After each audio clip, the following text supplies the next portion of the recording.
Now, the good news is, Andrew, today I'm going to walk out of here when this is over, and you're going to be dealing with the press when we're done, so I wish you well on that. They're not as bad as you think they are on that. Let me just say something briefly today.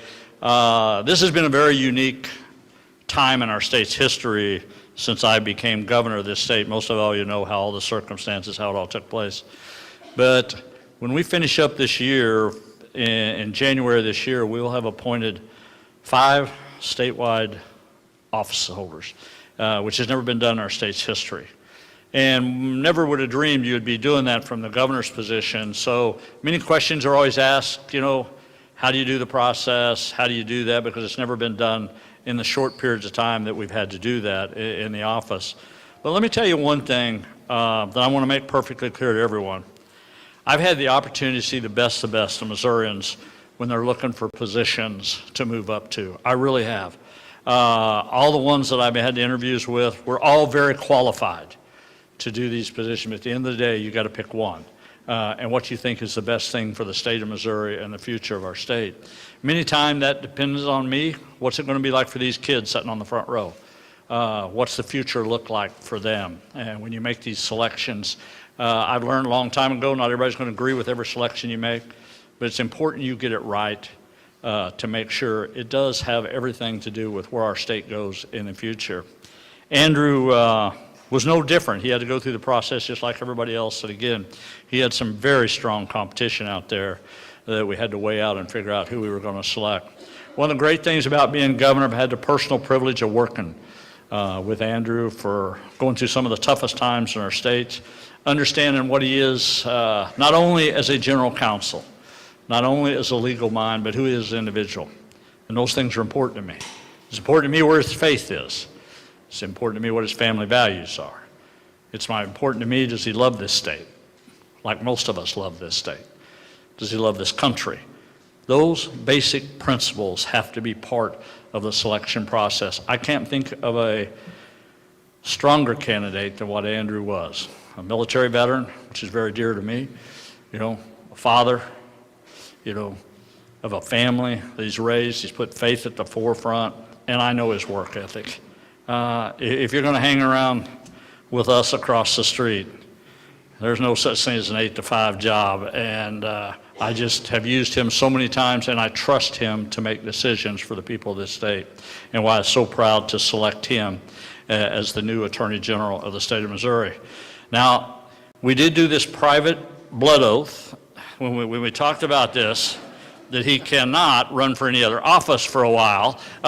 So we have made that commitment. The only one he gets to run for is this one, but I really want some stability in the Attorney General's office. I think Andrew's going to bring that. You got a great team over here to work with. He's got a great starting point over here at the AG's office, but I couldn't be more proud of making that selection to make him the next Attorney General of the state of Missouri. One as governor, one as a friend, and somebody that thinks very dearly and highly of Andrew Braley. So, Andrew, proud as I could be to make this appointment for you and your family today and all that are here, and look forward for you in the future for the state of Missouri. Thank you very much. Thank you.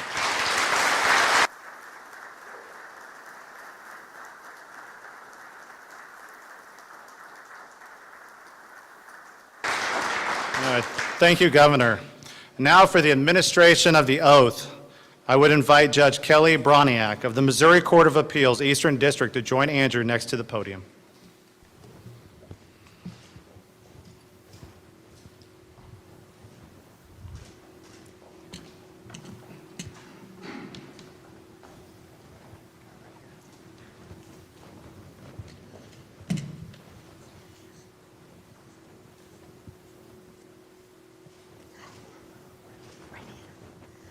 I, Andrew Bailey, I, Andrew Bailey, do solemnly swear that I will support the Constitution of the United States that I will support the Constitution of the United States and the Constitution of the State of Missouri, and the Constitution of the State of Missouri, and I will faithfully demean myself and I will faithfully demean myself in the office of Attorney General. in the office of Attorney General. So help me God. So help me God. Congratulations.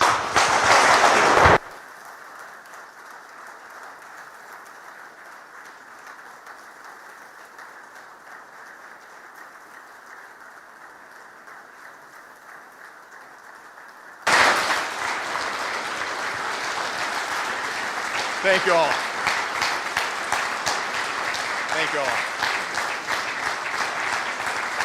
Thank you. Thank you.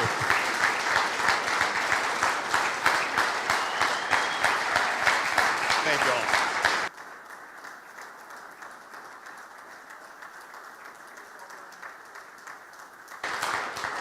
I appreciate everyone being here today. Can't thank Judge Broniak enough and my family for their support, and the governor and first lady, and so much that they've done for me and my family, and always making us feel like part of their family. And it's just been a wonderful experience to get to serve on his staff, and so many friends here today, and I just can't thank everyone enough for the love and support.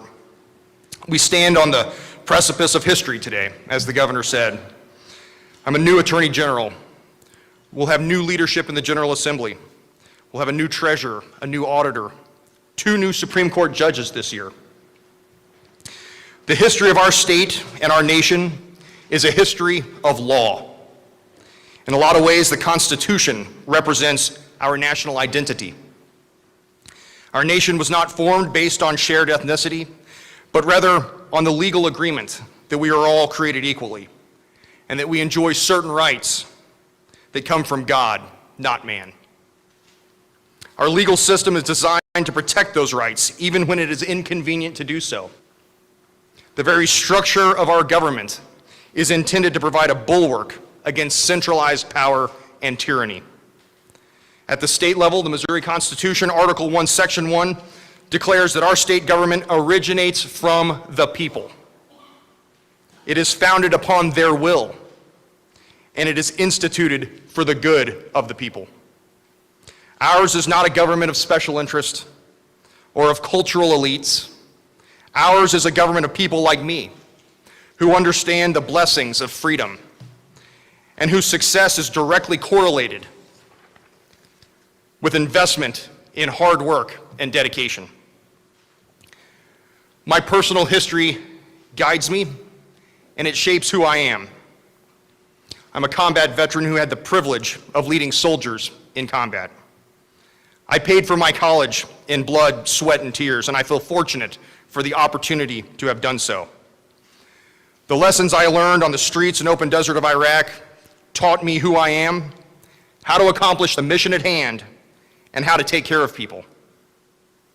In the fall of 2015, I had the honor of serving in one of the largest offensive operations in Iraq that year. And that fall, during some of the heaviest and most intense fighting in September, while my platoon was conducting a cordon and search operation, my vehicle struck a roadside bomb. Within moments, I checked on my vehicle crew to ensure there were no serious injuries. We identified the trigger man, and my platoon and I engaged the enemy and fought through the ambush.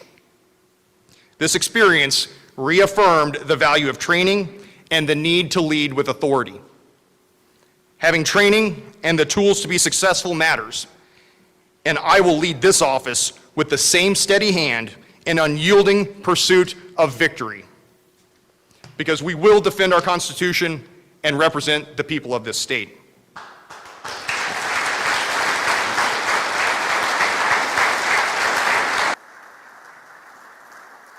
Thank you. I'm also a father of 4. Practicing law in juvenile court brought me into close proximity with children in need of care. Children who were caught up in a system that they did not understand and that they had little control over. My wife and I dedicated ourselves to providing a home for children in foster care. We've been blessed beyond measure with 4 wonderful children. Getting to be a dad is one of the best things that's ever happened to me. And as I embark upon this historic endeavor, I will never forget the support my family provides me and my responsibility to them. I am a prosecutor. I knew before I got to law school that I wanted to work with law enforcement officers to ensure we put criminal defendants away to keep our streets safe. These values were instilled in me by my grandfather when I was a child, and as a law enforcement officer, he would take me to the county jail and to court to see the criminal justice system in action.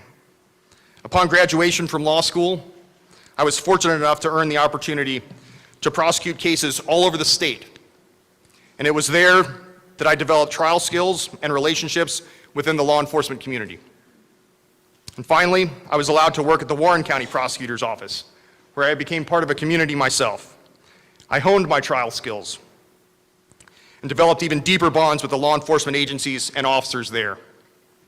Those are relationships and lessons I will never forget, and I take with me to my new job.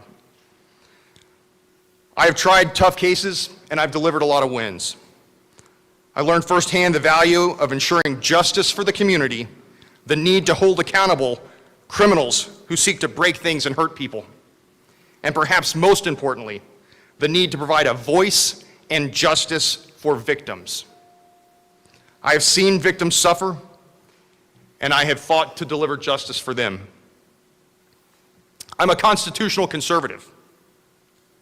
I believe the history of the words written down informs the proper understanding of the definition of those words.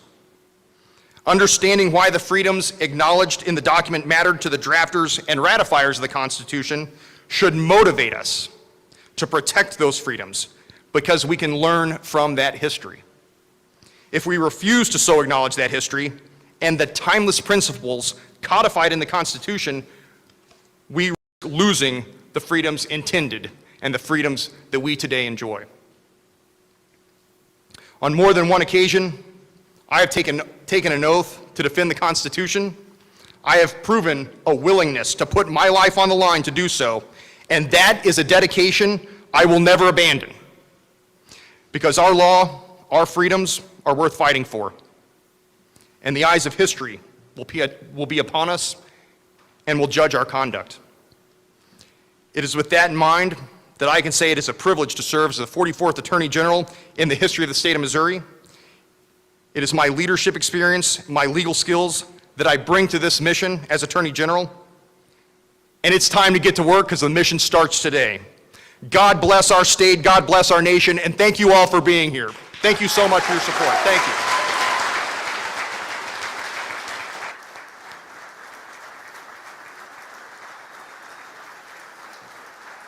Thank you.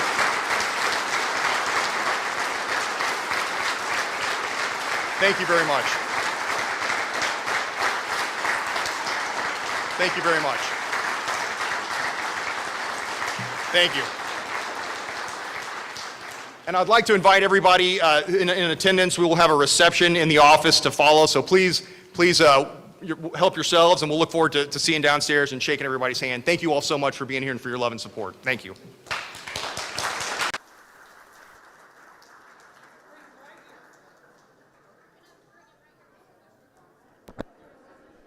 Kelly, is he going to be mic'd? He's going to be mic'd into the system?